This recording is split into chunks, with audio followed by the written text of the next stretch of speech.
Students, आज हम सुदामा चरित नामक कविता को पढ़ेंगे। इसके रचयिता या कवि श्री नरोत्तम दास जी हैं। शीस पगा न झगा तन में, प्रभु जाने को अहि बसे के ही ग्रामा। धोती फटी सी लटी दुपटी, अरु पाए उपान्ह को नहीं सामा। द्वार खड़ो द्विज दुर्बल एक, रहियो चकीशो वसुधा अभिरामा। पूछत दीन दयाल को धाम, बतावत आपनो नाम सुदामा। अब इसके शब्दार्थ सुनो भाई ध्यान से। शीश का अर्थ होता है सिर, पगा का अर्थ होता है पगड़ी, झगा का अर्थ होता है कपड़ा या कुर्ता, तन का अर्थ होता है शरीर, लटी का अर्थ है बदहाल, दुपटी का अर्थ है चादर, उपानय का अर्थ है जूता, द्विज का अर्थ है ब्राह्मण, दुर्बल का अर्थ है कमजोर, वसुधा का अर्थ है पृथ्वी, अभिरामा का अर्थ है सुंदर, पूछत का अर्थ है पूछना, दीन दयाल का अर्थ है श्री कृष्ण, धाम का अर्थ है महल, बतावत का अर्थ है बताना। अब इसका प्रसंग देखो भी ध्यान से सुनो। प्रस्तुत पद्यांश हमारे हिंदी की पाठ्य पुस्तक बसंत भाग 3 में सुदामा चरित नामक कविता से लिया गया है। इसके कवि नरोत्तम दास जी हैं। इसमें सुदामा चरित ने उस समय का वर्णन किया है जब सुदामा अपनी पत्नी के बार बार कहने पर अपने बचपन के मित्र श्री कृष्ण के पास उनसे मिलने के लिए द्वारिका जाते हैं और द्वारपाल उनकी इन दशा को देखकर अंदर जाने से मना करता है। अब इसकी व्याख्या ध्यानपूर्वक सुनो। जब सुदामा अपनी पत्नी के बार बार कहने पर श्री कृष्ण से द्वारिका मिलने के लिए जाते हैं तो द्वारपाल उनकी दीनहीन और फटी हुई हालत को देख करके उन्हें अंदर जाने से मना करते हैं। तो श्री कृष्ण को उनका एक द्वारपाल जा करके श्री कृष्ण को बताता है कि एक द्वार पर एक दुर्बल ब्राह्मण आया है। शीश पगा न झगा तन पर, उसके शीश पर, शीश का अर्थ होता है सिर पर, न तो कोई कपड़ा है और न ही उसने अपने सिर पर कोई किसी भी प्रकार की पगड़ी पहन रखी है, न उसके शरीर पर कुर्ता है और न जाने वह किस गांव का रहने वाला है। उसकी धोती भी बिल्कुल फटी हुई है और न ही उसके पाँव में उपाहना का अर्थ होता जूते, और न ही उसने पाँव में जूते पहन रखे हैं। द्वार पर खड़ा हुआ एक दुर्बल ब्राह्मण यह कह रहा है कि मैं उसका बचपन का मित्र सुदामा हूँ और वह अपना नाम सुदामा बता रहा है। अब आप लोग इसका विशेष सुनो भाई। ब्रिज भाषा का सुंदर प्रयोग किया गया है, भाषा सहज और सरल है, अनुप्रास अलंकार का प्रयोग है। अब सेकंड पैरा देखो भाई। ऐसे बेहाल बिवाइन सो, पग कंटक जाल लगे पुनि जोई, हाय महादुख पायो सखा, तुम आए इते न किते न दिन खोई। देखी सुदामा की दीन दशा, करुणा करी के करुणा निधि रोई, पानी परात को हाथ छुओ नहीं, नैनन के जल सो पग धोई। बेहाल का अर्थ होता है बुरी दशा, बिवाइन का अर्थ होता है फटी हुई एड़ियाँ, पग का अर्थ होता है पैर, कंटक का अर्थ होता है कांटे, महादुख का अर्थ है बहुत बड़ा दुख, पायो का अर्थ है पाया, इतई का अर्थ है यहाँ पर, कितई का अर्थ है कितने, करुणा का अर्थ है दया, करुणा निधि का अर्थ है करुणा के सागर में डूबे हुए, छुयो का अर्थ नहीं, छुआ नहीं, नैनन का अर्थ है आँखों से। अब इसकी व्याख्या ध्यानपूर्वक सुनो गई। कवि ने सुदामा की दीनहीन दशा को देख करके उनके परम मित्र श्री कृष्ण के करुणामय स्वभाव का उल्लेख किया है। कवि कहता है कि सुदामा के पाँव में बिवाइयाँ फटी हुई थी, जिसके कारण उसे बहुत ज़्यादा कष्ट सहन करना पड़ रहा था। उसे देखकर ऐसा प्रतीत हो रहा था जैसे कांटों का कोई जाल सा उसके पाँव में उगाया हो। सुदामा की इस हालत को देख करके करुणा की निधि के अर्थात करुणा के सागर श्री कृष्ण भगवान जी की आँखों से अश्रुधारा बहने लगी और उन्होंने श्री सुदामा के पाँव को परात में रखे हुए पानी से बिना धोए ही अपने आंसुओं के पानी के द्वारा उनके पाँव को धो दिया। सुदामा की दीनहीन दशा को देख करके करुणा के सागर श्री कृष्ण भगवान फूट फूट करके रोने लगे। उन्होंने अपने आंसुओं के द्वारा सुदामा के पाँव को धो दिया।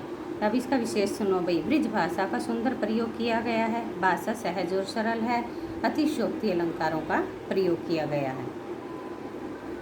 कछु भाग हमको दियो, सो तुम काहे न देत, चापी पोखरी काख में, रहे कहियो कहीं हेतु, आगे चंदा गुरु माता दयते, लय तुम चाबी हमें नहीं दीने, श्याम कहियो मुस्काए सुदामा सो, चोरी की बान में हो जू परवीने, पोटरी काख में चापी रहे तुम, खोलत नाही सुदारस भीने, पाछिली बानी अजीनत जो तुम, तसई भाभी के तंदुल कीने।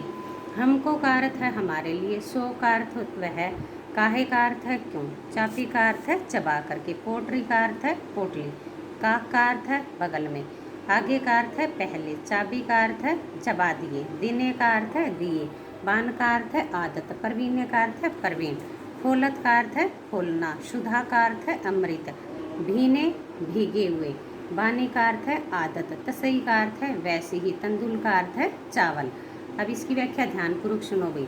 सुदामा पत्नी के द्वारा दिए गए चावलों की पोटरी को बार बार बगल में छुपाने का प्रयास करते हैं, किंतु श्री कृष्ण उनसे पूछ लेते हैं कि भाभी ने हमारे लिए जो कुछ भेजा है उसे तुम क्यों छिपा रहे हो।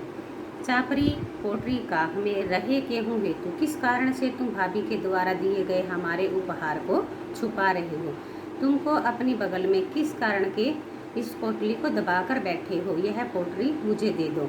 श्री कृष्ण पिछली घटना का उल्लेख करते हुए कहते हैं कि आगे भी जैसे गुरु माता हम दोनों के लिए चने देती थी, उनको भी तुम जब अपने पास चोरी छुपे रख लेते थे और बाद में उन चनों को खा लेते थे। तुम तो चोरी की आदत में बड़े ही निपुण हो। तुम अपनी बगल की पोटली में छिपाई हुई पोटली को मुझे दे दो। तुम उस अमृत से भरी हुई पोटली को क्यों नहीं खोल रहे हो।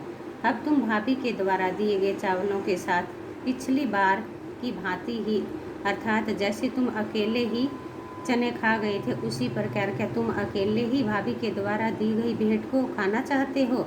यह भेंट मुझे बहुत अच्छी लगती है, तुम यह भाभी के द्वारा दी गई भेंट को मुझे दे दो। श्री कृष्ण ने हट करके उससे चावल छीन लिए और खाने लगे।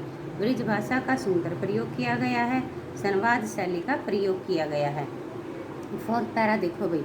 वह पुलकानी वह उठी मिलनी, वह आदर की बात, वह पठवानी गोपाल की कछु न जानी बात। कहाँ भयो अब भयो हरि को राज समाज, घर घर ओढ़ियत फिरे तन दही के काज। ओ आवत नहीं हुतो बाही फैटियो ठेली, अब कहीं समुझाए के बहु धनी धरो स्केली। पुलकनी का अर्थ पुलकित होना, मिलने का अर्थ है मिलना, पठवनी का अर्थ है विदाई, गोपाल का अर्थ है श्री कृष्ण, जाने का अर्थ है भुलाया नहीं जा सकता, वाही का अर्थ है उसे ही, और टेली का अर्थ है खाली हाथ, ओ कर ओढ़त फिरे हाथ फैलाता फिरता था, तनक का अर्थ है थोड़ा, और स्केली का अर्थ है विपुल। अब इसकी व्याख्या ध्यानपूर्वक सुनो भाई। कवि कहता है कि जब सुदामा वापिस अपने गांव लौट रहे थे तो मन ही मन बीते हुए पलों को याद करके सोचते हैं कि श्री कृष्ण का प्रसन्नता से उन्हें उठकर मिलना, आदर सहित अपने पास बिठाना, प्रेम पूर्वक अपने गले लगाना आदि श्री कृष्ण की लीलाएं अवर्णनीय है। अवर्णनीय का अर्थ होता है जिसका वर्णन नहीं किया जा सकता। सुदामा जब अपने गांव लौट रहे थे तो मार्ग में सोचते हैं कि श्री कृष्ण समाज के राजा बन गए तो क्या हुआ। वे पुनः सोचते हैं कि मैं सहायता के लिए उनके पास न आता तो अच्छा ही होता, क्योंकि उसने मुझे खाली हाथ ही लौटा दिया है। वे दोबारा सोचते हैं बचपन में तो श्री कृष्ण थोड़ी सी दही के लिए घर घर में चोरी करता फिरता था, लेकिन आज वह एक बहुत बड़ा राजा बन गया है और आना जाना नहीं चाहता था, किंतु पत्नी के बार बार विरोध करने पर वह श्री कृष्ण से मिलने के लिए चला आया।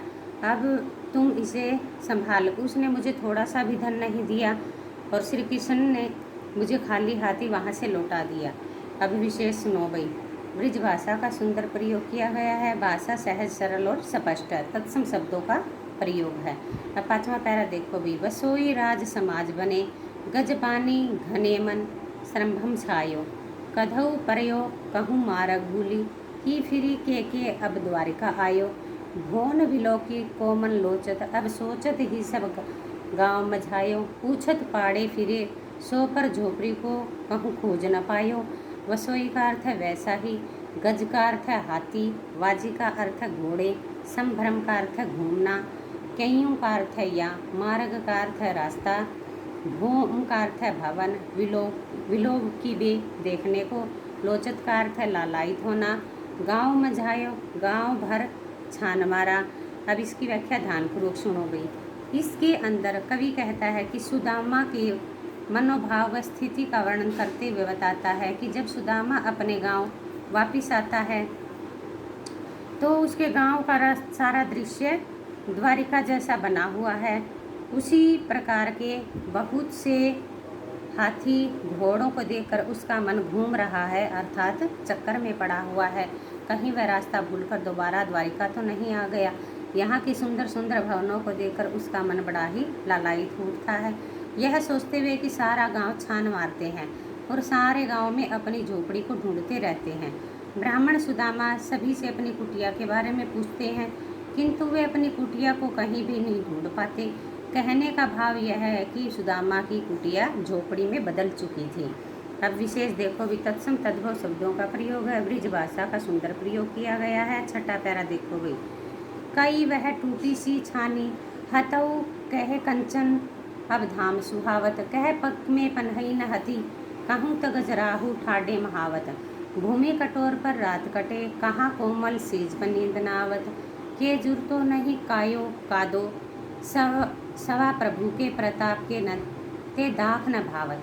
कई का अर्थ कहाँ, छानी का अर्थ झोपड़ी, कंचन का अर्थ सोना, धाम का अर्थ है भवन, पग का अर्थ है पाँव, पन्हई का अर्थ है जूती, गजराहू का अर्थ है हाथियों को लेकर के, महावत का अर्थ है हाथी की सवारी करने वाला, कठोर का अर्थ है सख्त, प्रताप का अर्थ है कृपा, न भावर्त का अर्थ है अच्छा न लगना।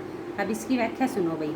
कवि ने सुदामा के पूछने पर बताया कि उसकी टूटी ही झोपड़ी के स्थान पर ये सोने के भवन बने हुए हैं।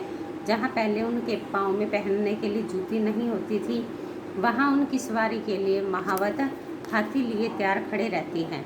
वहाँ पहले उनकी सारी रात कठोर धरती पर कटती थी, किंतु अब वहाँ पर सेज बिछी हुई है कोमल कोमल, लेकिन उस कोमल सेज पर भी नींद नहीं आती।